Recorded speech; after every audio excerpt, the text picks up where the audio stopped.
देवर संगे देवघर जाएम। कर परेशान जनी बतिया के मानो हमार दुनिया हो।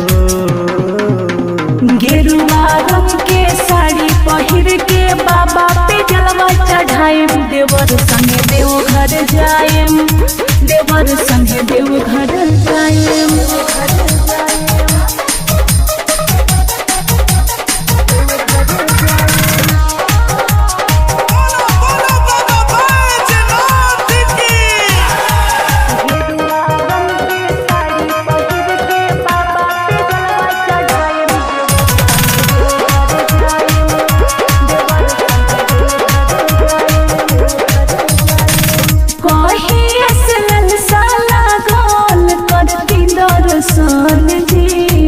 छोड़ दे धनी असुर रुपिया बा कम जी।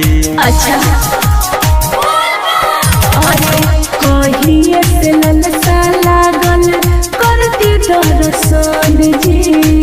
छोड़ दे धनी असुर रुपिया बा कम जी। हर साल जैसे बात में रौरा आके ना पछताएम। देवर संग देवघर जाएम, देवर संग देवघर जाएम।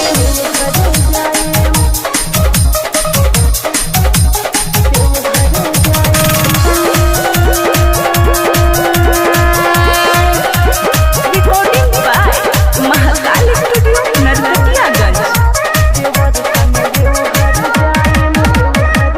पिया ओम प्रकाश नाही होता सवार जी। कूरे कूरे कृष्णा जई है भोला के नगर जी। सचो पिया ओम प्रकाश नाही होता सवार जी। कूरे कूरे कृष्णा जई है भोला के नगर जी।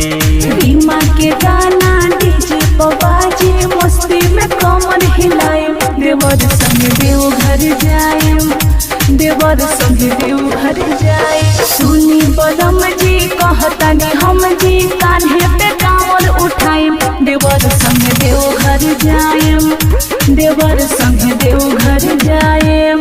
कर परेशान जनी बतिया के मानो हमार दुनिया हो। गेरुआ रंग के साड़ी पहिर के बाबा पे जलवा चढ़ाएम। देवर संगे देवघर जाएम, देवर संगे देवघर जाएम।